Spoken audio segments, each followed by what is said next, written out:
Hello, everyone. This is Charles Folkart. It's the morning of January 13th, 2017. I welcome you. I sit here and I think about what I would like to share. What's the most important thing? There's things that are urgent and there's things that are important. And I try to concentrate on the important things. And I find that on my videos that get the most views, they're not really the most important things. They're the things that people are interested in, and there's nothing wrong with that. But the problem I see in America today is that people are focusing on the urgent things. They take care of the urgent things, and the urgent things get in the way of the important things. I read this little booklet by Charles Hummel quite a few years ago, and here you can get it online for free. I put the link, it's right up there. There's a lot of things that we need to be doing that are important and they're not being done. And what's different today than when I was your age is that we didn't have access to the media that you have. We had to write our articles. We had to send our letters into the letter to the editor of 300 words or less to get our point across to people in our community. I took on Assemblyman Hauser on the health care bill back when I was in California. I got 300 words here in the newspaper. He got over 600 in an attempt to refute what I was saying. But I got to him because he had to respond, and that bill went down. I was an employer, and I didn't want that bill. Not because I didn't want to take care of my employees, but that was the wrong way to do it. I went on and said the right to have guns is fundamental. And thank God we haven't lost the right to keep and bear arms. But I want to know, where's the militia? We have a federal government that's out of control, and we don't have a militia.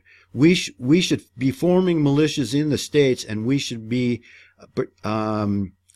taking care of business, and we're not doing it. But that's not the subject of this video. So I had letter to the editor constitutional questions. We were teaching our children at home. My two older children were homeschooled. And I had to read the Spotlight, and I want to bring you to the Spotlight newspaper here for a moment to show you what the Spotlight was. This is the information that I had, and it was very, very few other sources of information, but I did have that one. The Spotlight newspaper. I was a subscriber for many years. Let's go have a look at the Spotlight, shall we? Spotlight was a weekly newspaper in the United States, published out of the Washington District of Criminal Area from September 75 to July 2001 by the now defunct Anti-Semitic Liberty Lobby. I was reading anti-Semitic newspapers before it became popular. The Spotlight ran articles and editorials professing a populist and nationalist political orientation. It was right-wing or conservative. We were America First. Spotlight was America First. We had anti-drug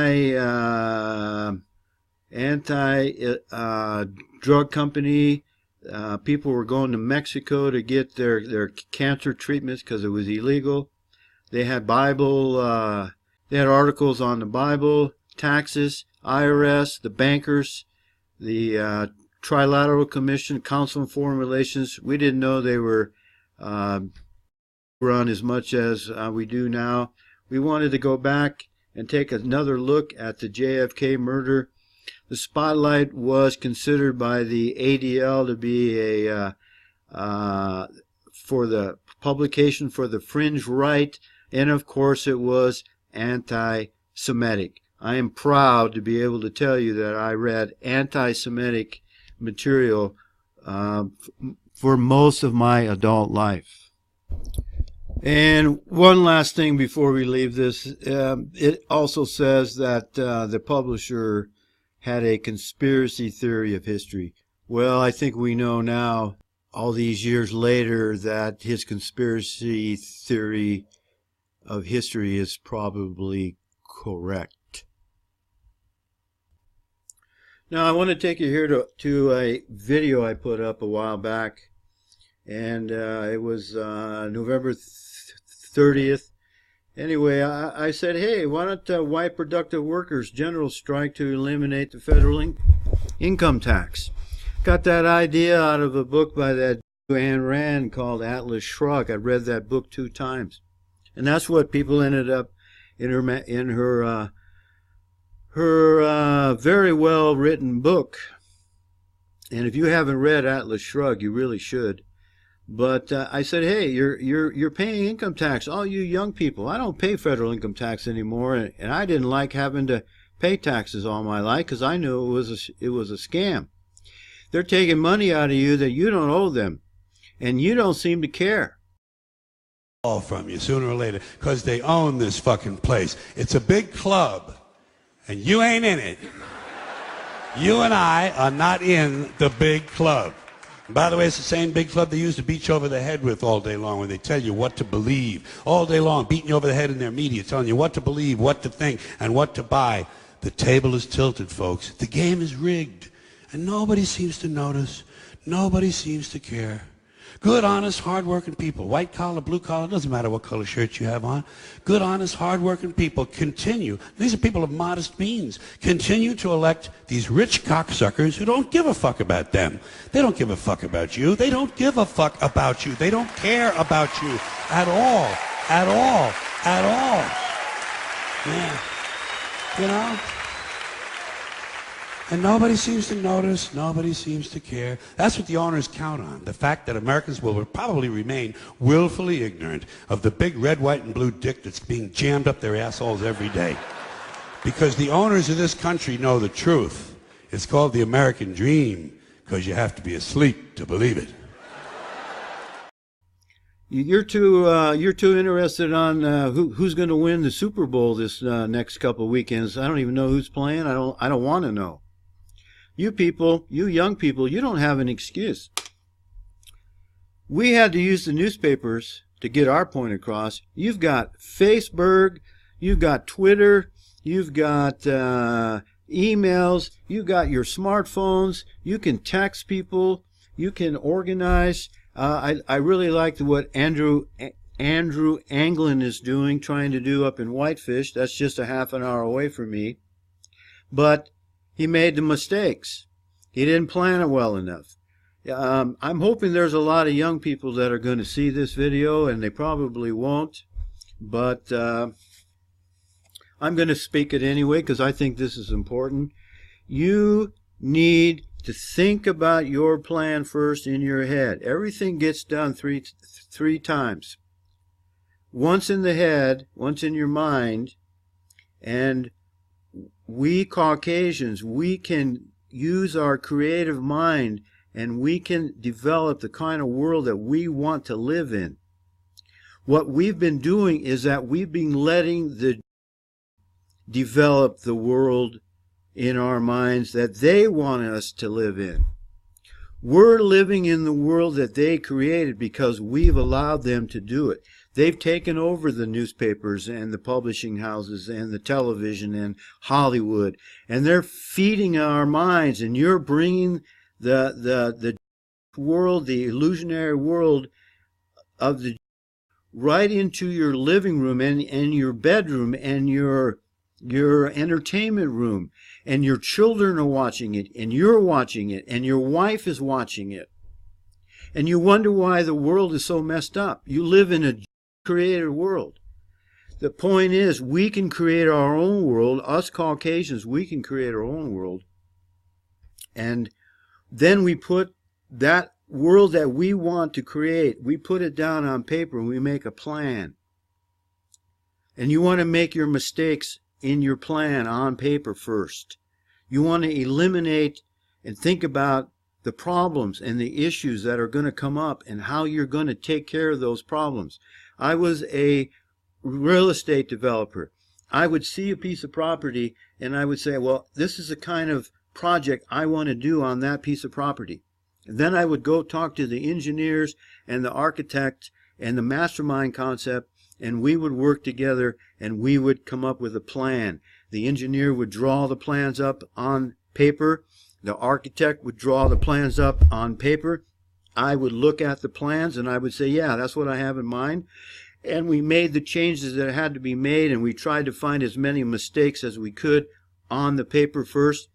An engineer, because I didn't check with another engineer, the engineer on my project made a $40,000 mistake that I had to pay for. And my other engineer, Fred, said, why didn't you come to me and have me check the plan for you? And I said, you know, I should have, and I didn't. The point is, get some people in your mastermind group, Andrew Anglin, and start planning. Do a better plan. And then you can put the plan into operation. That's the third way. First in your mind, second on paper, then in practice in the real world. And that's what's not happening in our world. We're allowing them to control. And the point I want to make here, you young people, get your shit together. You need to start organizing. Start planning and organizing and using the social media that the owns and has created, and use it against them. You organize a strike that you don't want to pay income tax anymore. You know why? It's not required. It's not required. It's voluntary. So you devise a plan, get a mastermind group together, and say, how are we going to attack this? The government is taking our money and they have no right to it.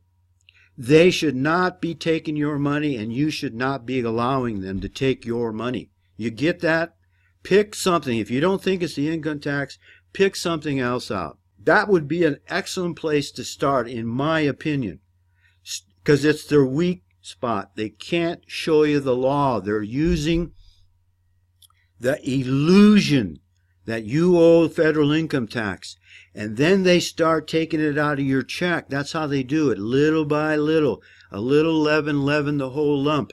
And they start taking a little bit. Well, it's only 1% of everybody that makes over $100,000 a year. And then they several years later, look what you got. You're paying 10, 15, 20% of your check going to those crooks and criminals and liars in Washington, D.C. And those people who control our government are making billions of dollars, and you're just trying to get by. And another point I want to make, that while I'm on this rant, stop thinking that you've got to have the newest truck and that monthly payment, and you don't have to have that jet ski. You don't have to have all those toys that takes you away from your family, and then you have to go to work. Out here a little bit sooner, but they gave me the wrong dressing room, and I couldn't find any place to put my stuff. And I don't know how you are, but I need a place to put my stuff. So that's what I've been doing back there, just trying to find a place for my stuff. You know how important that is. That's the whole meaning of life, isn't it? Trying to find a place for your stuff. That's all your house is. Your house is just a place for your stuff. If you didn't have so much goddamn stuff, you wouldn't need a house. You could just walk around all the time. That's all your house is. It's a pile of stuff with a cover on it. You see that when you take off in an airplane and you look down and you see everybody's got a little pile of stuff. Everybody's got their own pile of stuff. And when you leave your stuff, you gotta lock it up. Wouldn't want somebody to come by and take some of your stuff. They always take the good stuff. They don't bother with that crap you're saving. Ain't nobody interested in your 4th grade arithmetic papers. They're looking for the good stuff. That's all your house is. It's a place to keep your stuff while you go out and get more stuff. Now, sometimes you've got to move. You got to get a bigger house. Why? Too much stuff. You've got to move all your stuff. And maybe put some of your stuff in storage. Now imagine that. There's a whole industry based on keeping an eye on your stuff. Enough about your stuff. Let's talk about other people's stuff. Did you ever notice when you go to somebody else's house, you never quite feel 100% at home? You know why? No room for your stuff. Somebody else's stuff is all over the place. You don't need all that crap to be happy. And that's where they get you. You're a slave because they brainwash you. They program you that you're not happy unless you have a big house and you're making that monthly payment on that truck, and your wife has to go to work, and you're it just goes on and on and on. And you get to the end of your life and you go, why did I do all that crap? Why did I do that? It wasn't worth it. Take it from a guy who's in his 60s. I'm telling you, you're wasting your time trying to accumulate all that crap. If we have to elect a president, why not Larry, Curly, and Moe? I-oh, it's all to work we go.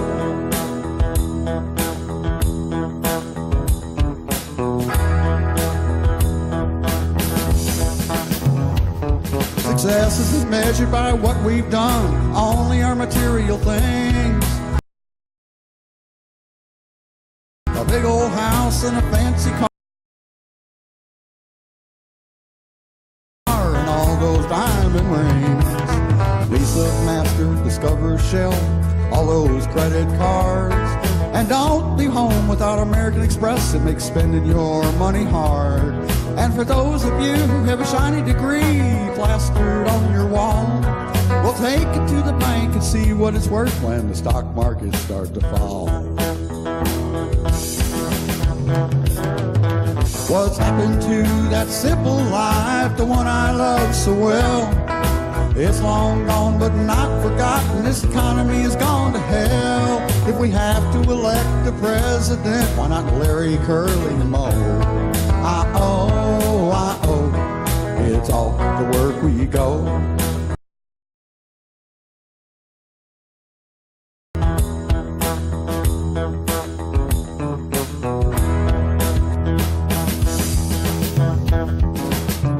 A friend of mine built a house in the country just to get away from city life. It had to be a big old mansion just to satisfy his wife. She said, well, what will all of our friends say if we don't have a den? And we have to have a 3-car garage just to park our Lincolns in. Well, he worked and slaved his life away just so he could pay for that big old house and them shiny Lincolns that put him in an early grave.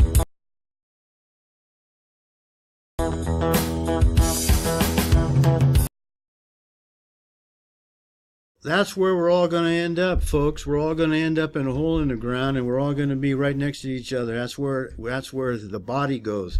But we got a spirit and we got a soul, and that's what we need to start using together. We need to start working together. We got people over here, we got this guy over there, and we got this guy over there, and everybody's got a big ego, and we need to start working together. They have their conspiracies, they have their groups that they're all working together, and we need to start having ours. And I would hit them first on the money, because if you're not paying income taxes to the federal government, that's going to free up a lot of money for our cause. We can put that money to use, and we can start kicking some ass. We can start forming our own YouTube channel, and we can start doing what we think needs to be done instead of doing and using their platform.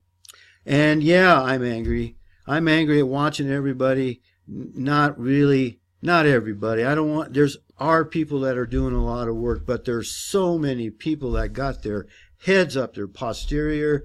They're involved in watching sports. Those people that are making those millions of dollars, they don't care about you.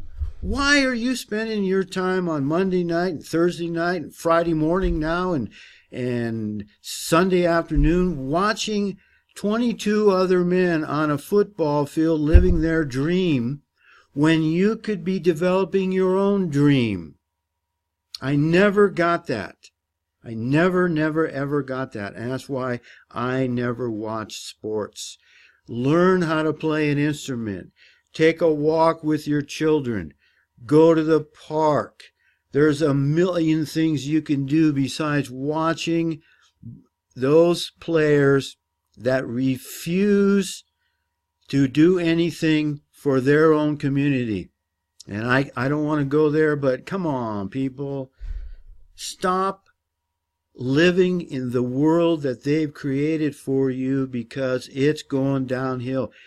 I predict that within 5 years, you will be able to see pornography on the mainstream screens in the restaurants all over the United States, and it will be with children.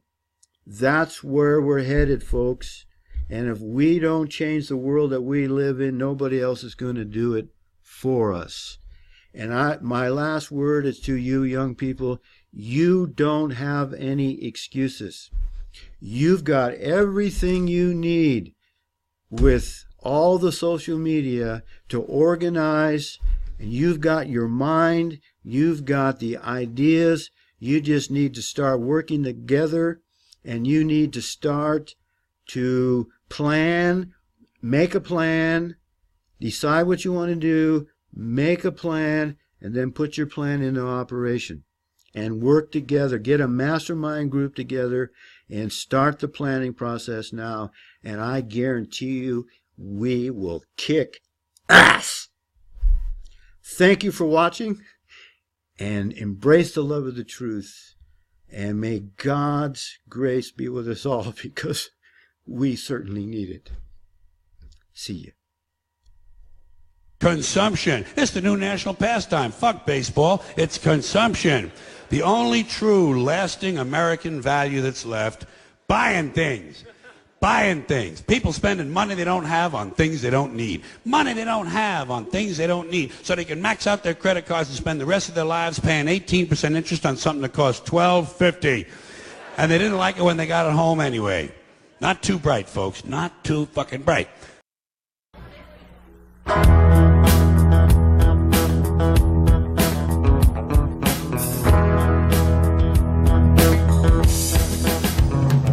In this modern day rat race that we live in, it's a wonder we all can survive.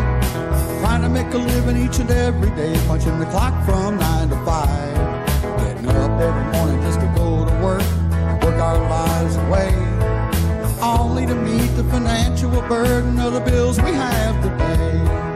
The interest rates are rising and the stock market's coming down. You know the little saying that we always use, what goes around comes around. What's happened to that simple life, the one I love so well? It's long gone but not forgotten. This economy has gone to hell. If we have to elect a president, why not Larry, Curly, and Moe? I owe, it's all to work we go.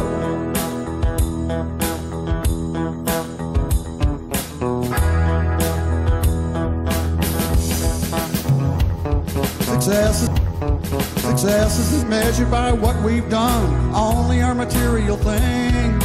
A big old house and a fancy car and all those diamond rings. Lisa Masters, Discover Shell, all those credit cards. And don't leave home without American Express. It makes spending your money hard.